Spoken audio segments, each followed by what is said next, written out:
Thank you for listening to Vision Resources Audio Services. Coming up next is another InSight interview featuring Father Michael Scalzi. Today, Father Michael interviews ABC 27's own Alicia Richards, well known and respected. Alicia is also a friend of Vision Resources of Central PA. Hi, everybody, and welcome to InSight, a program where we interview interesting folks in the South Central PA community. My name is Father Michael Scalzi, one of the volunteers here at Vision Resources, and today is a special day because we have someone who is a friend of Vision Resources, and when I say her name, you're going to know immediately who I'm talking to, and so we welcome Alicia Richards from ABC 27. Hi. Hello, I'm so happy to be here with you. Not as happy as we are. We're here with my producer, Steve Long, and we're honored to be here at the studios of ABC 27. So you know you have a great voice. Thank you. That's very kind of you. Do people tell you that? Yes, they I do, believe it. And I appreciate that. Yes. That part will be, Steve will edit that part out. I know that won't make it to the to the airwaves. But thank you, Alicia. So great to be with you. Yes, and good to see you. And I didn't know until before I came here to do the interview that you have a connection to Vision Resources. That a long time ago you used to be one of our readers. Oh my gosh, and it was wonderful. It was back in the day where the Patriot News was a big thick paper. Of course, now we're reading everything online. And you'd go in to the wonderful studio, and then those days it was called Tri-County Association for the Blind. And you'd go into the facility on 2nd Street, say hello to everybody, and read the news. And it was, first of all, it was a wonderful group then and is now, and it was great to be there. And it was nice to feel like, maybe you were doing some good. But even on top of that, and you're both former radio guys or still current radio guys. I mean, there's something about radio and just, I love TV, but I don't know, there's something sort of intimate about radio and just audio that I think is kind of special. So I like that too. Yeah, that is true. I think Steve would agree that with radio, it's, our goal is always like a one-on-one relationship with the listener. Interesting. And that's what I always was taught early on is make sure that somebody feels that you're talking directly to them. Oh, I like that. But I think honestly that's what you do when you do the news. When I watch you and I watch Val and Dennis and the gang, I always feel that you guys are looking at me and I'm looking at you and that we have a relationship. Yeah. I love that. And I think all three of us feel that way as well. And being in the studio is actually, it's not like speaking in front of a group of a lot of people. The studio experience is actually kind of an intimate experience too. It's just the 3 cameras and the couple of people we have on cameras and us, and that's it. Yeah. And what about feedback when you go out into the community and you actually see the people who are watching you every night? Sometimes I'm surprised. Isn't that funny? Really? I mean, if I'm at Home Depot or the movies or something, someone says hello and I'm like, oh yeah, hi. It's like, yes. I mean, you can sort of forget sometimes, but that relationship with our ABC 27 viewers is so special. I love it, and the best compliment is when people say, you feel like family, because we feel that way about our viewers too. Sure. Alicia, how long have you been at ABC 27? Well, I've been here since 94. Wow. I can't believe it. And it's so funny because now, all the 20-somethings that we work with, it's such a young business. And if they ask me that, and I say 94, and they say, oh my gosh, I know they're thinking to themselves, I wasn't born yet. It was like the day I went into an elementary school. It must have been Dr. Seuss Day or something. And it was kindergartners, and one of them said, how old are you? Oh my. And I said, however old I was then, maybe my mid-50s, I was 55. Oh my gosh, you're older than my grandmother. Oh. Gotta go. Thanks a lot. Oh, but I love it. It's just so funny. But I just think back to 94, or, in those early days of my 2 stations before here, when I was the young one in the newsroom, and those days are over. Yeah. Looking back on those years, has the industry changed dramatically? Oh would you my say? gosh! Is that an understatement? An understatement. That's It's an a understatement. total. It's so different. So different in so many ways. Yeah, it's just. Because when I did news on the radio, and I don't know about you, Steve, CNN was just starting out. And so there was this new thing where there was this tremendous, and I grew up in New York, so we had news radio stations in New York City, but you went there just for the headlines. Or now it seems that we have so much information that we're bombarded with. Yeah. Do you feel that you're able to separate that, or what? It's such a double-edged sword having info coming at you from multiple channels 24 hours a day. I mean, for someone like me who's a news junkie, I love it. I have it on. Sometimes I have to take a break, but mostly I have it on constantly because I'm just interested, and also I want to make sure I know what's going on. But the problem, in my opinion, is, and of course making money is, I enjoy that as much as the next person, but in order to make money, generating outrage, I would say, is a great moneymaker. And unfortunately, but this doesn't happen in local news, but we're talking about the 24-hour channels. So that's kind of more what we're seeing now, as opposed to straight information. I like the BBC. Oh yes, where it's just info. They're just there to give you it's not there to raise your blood pressure, right? Which keeps you addicted and keeps you watching. And it's not colored in any way. It's right down. That's right down the middle. That's exactly. Like I remember just when I was growing up, Walter Cronkite was the guy who did the news, and he just did the news. He didn't tell us what he thought about it or anything like that. Yes, right? That's exactly right. That's better. Yeah, it just is. Yeah, I don't see us getting back to that. Oh no! I would doubt that. Yeah. Well, let me ask you, what you've been doing this for all these years.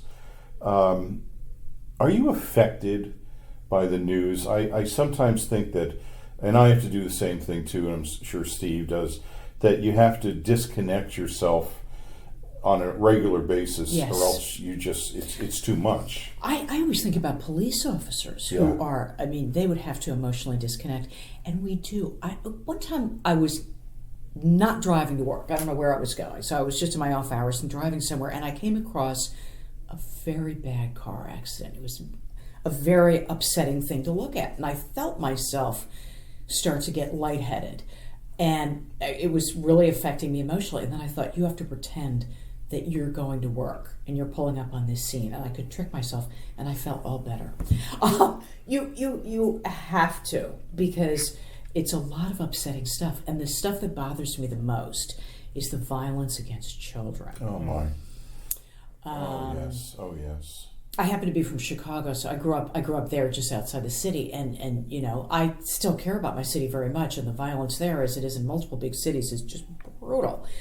We got to get that under control. But the two things that struck me the most about being in this business that I did not know about is the prevalence of pedophilia. Sorry to get so intense. And the prevalence of domestic violence. Yeah. Those two things, and violence against children, are not uncommon, and that's what bothers me the most. Those three things. Yeah. Well, people, I think, sadly, take out their anger and frustrations on the ones that are the most helpless. And they're the children. They're right there, and it's not a question of coming home and kicking your dog. You're sometimes kicking your child or doing so. I understand that. Yeah. But so mental health, it goes to the mental health crisis in the country too. It does. We've got to find ways to deal with life is difficult. Yeah. But life is difficult, but it's not so difficult that we need to hurt each other. Well, that's for sure. Right. Just because I'm having a bad day, I don't come in and bark at Steve. Yes. It's like that's not fair to Steve. Yes. We need to come to church, Father. There you go. We need to come listen to you. Wish somebody would. But one of the things I've noticed about you, Alicia, and I hope that I'm not overstepping my bounds with this, because I've noticed it with you, and I've noticed it with Valerie too. Valerie Pritchett. Val does this too, and I don't see it as much, or hear it, I should say, with the male anchors. Okay. But I know, because I'm a fan of ABC. I'm going on record. That's my news station. Are you just saying that because I'm sitting right here? No. I actually, if I ever got a chance to meet David Muir, I think I would. Yes. Have you met him? Yes, I have. Is he a great guy? He was so lovely. I was covering the Republican convention in Philly. No, it was the Democratic convention in Philly that year. And he was there, all the ABC people were there, and I saw the CNN people there, and everyone was there. And I just kind of crossed paths with him, and I said, oh my gosh, David Muir, I'm from an ABC station, blah, blah, blah. And he really took time, and did he really? And he chatted, which was very nice. I'm very impressed by him. Yes. He's my 6:30 guy. I watch that news. But anyway, so back to my question here, or my observation, I should say, and maybe this is trite, I don't mean it to be. But I have noticed that many news anchors, especially in this market, simply read the news, okay? Mm-hmm. And almost all the stories are read exactly the same, no matter what the content is. Mm-hmm. I have noticed with you and with Val that when you get to a story that's an emotional story, you change. And I don't know if you know that you change, and I don't know if you change on purpose, but I noticed that when there's a story that has an emotional piece attached to it, that you soften up. It's like it's almost, and this is why I wanted to ask you if the news affects you, when you're reading the news and you come across, God forbid, a child dying or being brutalized in some way, or there's another shooting in Harrisburg or something like that. It's like your demeanor changes. It's like you become the story, and I really like that. Is that something you do on purpose? I think each station sort of has their own culture, and I think our culture here is. I think we let our humanity show. Okay. And I think each newsroom has their own sort of vibe, and I think that is, we just sort of let ourselves be our genuine people, and that is who we are. I really feel like, and I'm sure Val hears this too, because I hear it from people saying, people who know me say, you're the same off the air as you are on. And I think that's what you're seeing. Yes, okay. And I think if we're feeling something, I think it's nice to sort of show that, especially if the viewer's got to be feeling that too. So that's the key, is that you are the same when the cameras are off or when the cameras are on. I think she and I both are, and same with Dennis and Allie and James and all of us. I think so. Yeah. How do you see the world these days? Can you pontificate for a minute or two on that? I'm just always curious as to someone who sits down behind that desk. And do you write your own copy as well? It's because I do the 5 to 5:30, 6, and then the 11 o'clock news. By the time I get in, a lot of those 3 early shows are written, not all of it. And I will write what I can, and I really do. I think the producers will tell you this, that I do my own copy editing, because for me it's just easier to read sentences in the way I would normally say them. Sure. Yeah. So yes, I think I do a lot of my own writing. Yeah, I do, and I like that a lot. Yeah, because then it's really your story. Yes, very much so. It's just easier for it's easier for me, and I like the writing. It's one of the reasons I'm in the business, is that I've always loved writing. But I mean, how do I see the world? I hate that we're divided. I'm really not a conflict person. I think I can handle conflict when it happens, but it's not what I prefer. I think we're stronger together, and I'd like us to be more united, and I think we will be again one day. But I've got friends and family members of all different viewpoints on all sorts of different things, and I personally like that just because I'm always interested, always, in where people are coming from and what they think and why they have the views they have, which is another reason I think I'm in this business. But it's more of an unpleasant time, I would say. Yeah. And I talked to Bob B about this, who's our general manager, who you just met. You guys are from the same town, which is so amazing. That is amazing. But Bob insists the 60s were more difficult. Now, I don't remember that, but being a girl who was born in 65, but maybe that was true. I don't know if Steve will agree with me, but when I was in radio, it was the news department was male dominated. Okay? Sure. Yes. So there were very, very few, if any, Yes. female reporters or definitely not anchors. But the guys that were in the newsroom were these crotchety guys who were so negative. Oh, really? Oh my gosh, they were awful to be around. Heavy smokers, heavy drinkers. They were gritty, they really, when they were following up on stories and they would go out to get the story, they went out to get the story, and it didn't matter whether it was 2 a.m. or whatever. Yeah. They went out to get the story. Have you found that through the years that whole scenario has changed with the electronic age and all that? I think so. It's funny to hear you talking about that there, even though it doesn't sound like women were welcome in the newsroom then, and they weren't.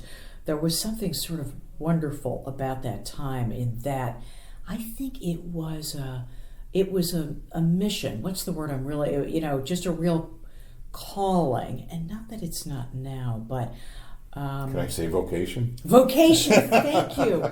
Yeah, exactly. Yeah. And not that it isn't now, but there is a little bit of a sense of having to feed the beast. There are so many shows. The staff is smaller. It's a lot of, you have to love that constant deadline pressure. It's just relentless. But I do like it. That's insane, but I do like it. But Alicia, this is a vocation for you. It is. No, it definitely is. I mean, you wouldn't that be is what I doing it love. for The as many power years. of using the power of television for good is the best possible thing.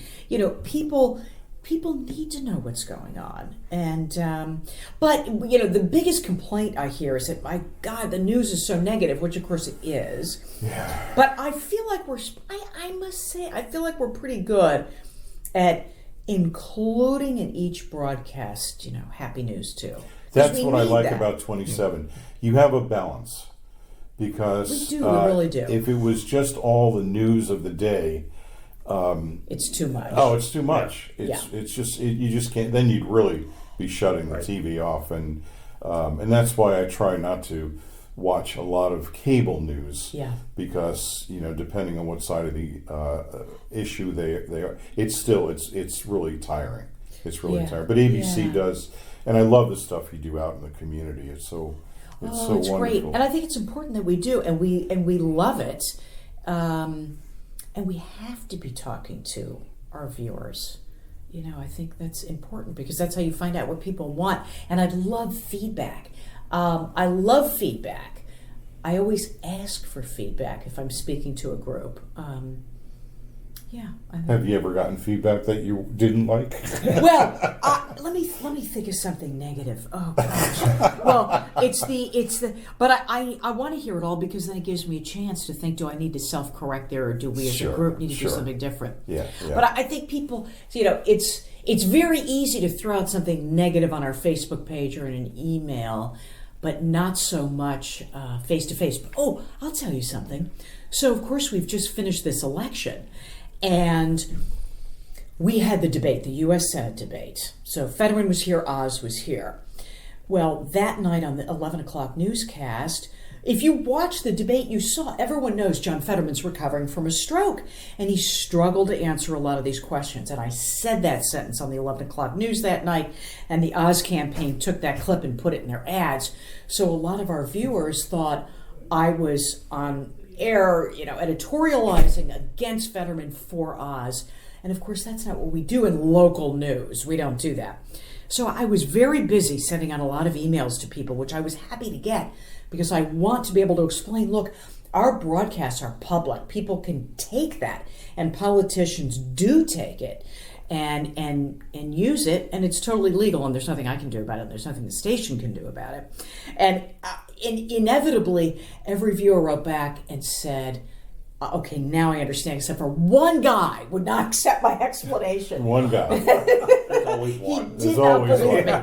But what can I do? It's all right. Yeah. That's neat. That's neat. So, of course, I'm obligated to swing the conversation over to Vision Resources of Central Pennsylvania. Yes. And we were honored to have you as our guest at our recent Evening in the Shadows event. Can you tell us about your experience? It was so tremendous. So the whole goal of this evening is to raise awareness about people who cannot see. And it's so funny, because I just been in an airport and I saw a man with the white cane alone making his way through the airport. I sort of took note of it. Oh, wow, But then I end up at this dinner. It is a 5-course dinner. You are blindfolded, and this is not like putting a bandana around your eyes. These were industrial eye masks, I could not see a thing. Yeah. And it was really, really fascinating. Just trying to use your knife and fork, but beyond that, holding a conversation with the 10 other people at your table. Right. And just it was much more intense than I expected it to be. Yeah. And I it was wonderful. I'll never forget it. Yeah. It really impacted me. Yeah. The woman next to me, I was telling you before, it was just the woman next to me said, I'm frozen. I feel like I can't move. And then she told me she put both her hands in her soup. And, it's just these, you think, but it really was a challenge. And then what else? It was shocking putting the eye shade on, and it was shocking a couple of hours later taking the eye shade off again. I felt like the room got a little bit quiet where people sort of readjusted. Mm-hmm. That's how big of a change it was. Yeah. And I don't know if this had anything to do with it or not, but I'm really not a headache person. And the next day, this probably doesn't make sense, but the next day I just had a major headache. Like for breakfast, I had 2 Tylenol and a coffee. It's like, That's what I needed to have for breakfast to make me feel better. I don't think that's unusual. I've heard other people who have really? I've heard people. For those of you who are listening to us and may not be familiar with Evening in the Shadows, Alicia just did a good job of describing it, but it's one of our major fundraising events each year, and it's held in the fall this year at Allenbury. Yeah, it was beautiful. Which was really neat. Yeah. And we have a limited number of seats. We only sell 100 seats for dinner, and like you said, it's a complete 5-course meal, but it gives you such an appreciation for those who are visually impaired and blind as to the adjustments that they need to make in their lives. And then I don't know about you, but you start thinking about, okay, well, that's just eating. What about other things that I do all day long? And what happens if this was something that I was challenged by? And then I remember the first time I did it, I was choked up because I kept saying, thank you, God, that I am not challenged by it, and my heart goes out to those who are. And respect, too. I thought back to that gentleman at the airport, and I thought that guy is like a Navy SEAL. I mean, he is as tough as it comes. Yeah. He was alone going through this crowded airport, and he did it. Yeah. So, and I know that the blind folks that I know, they don't want us to feel sorry for them. They're not looking for sympathy or anything like that. Yes. I think that for the most part, they're looking for an understanding. Yeah. And just and that's what I think Evening in the Shadows does. It gives people an understanding of what our blind brothers and sisters go through. Yes. We have another event during the year where we have a bowling event. It's called Vision Bowl. Okay. And what we have, Cheryl Cuddy, who's our community relations person who puts all these events on, she's amazing. She hands out glasses to people, and each set of glasses has a different eye disease. Oh my goodness. So you're bowling with glaucoma. You're bowling with macular degeneration. We need to cover that. They need to let us know when that is. Trust me. After this interview goes back to Vision Resources, you will be inundated with information. Good. We would be thrilled and honored to have you do that.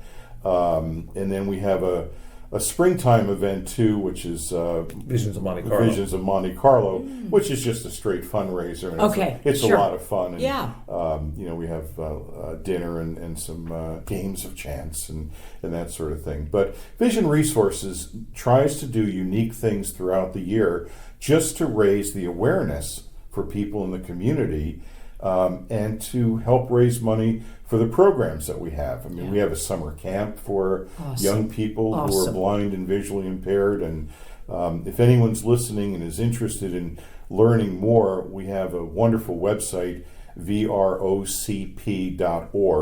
which is Vision Resources of Central Pennsylvania.org. And, go on it and check out our events. And if you feel moved to make a donation to our efforts, we are a 501c3 nonprofit organization. So I'm so glad you had a good time, though, that night. And it meant so much to us that you were there. Oh, how nice of you to say. It was great to be there. And I must say, that was a great crowd. I mean, people were very happy to be there. Yeah. And it was a lovely, lovely event. Everything you all do is just so beautifully done. And you can see there's a mission there. Everyone's very motivated to help. Yeah. It's wonderful. Well, our executive director, Danette Blank, who has been with us for over 20 years in that position, sets the tone. And so you know how stuff runs downhill. Yes. She's the one, and she works very closely with Cheryl Cuddy and Paul Zawinski, who's our development director, and so we have a great crew. We really do. They're wonderful people. And anyway, we just have a few seconds left. Is there anything else that we wanted to say that we didn't? Oh goodness, let's see. Well, I would just say, thank goodness there are organizations in our community like Vision Resources of Central Pennsylvania, and I really mean that. You think back to the day where there weren't people volunteering and doing these jobs to help other people. It's just crucial that you all are there, and I just appreciate all the truly meaningful and loving work that you all do. Much appreciated. Well, we appreciate your time today. Alicia Richards from ABC 27, thank you so much for being with us, and I look forward to speaking to you again in the future. My pleasure. I look forward to it. This has been InSight, a service of Vision Resources of Central Pennsylvania. I'm Father Michael Scalzi. Thanks for listening.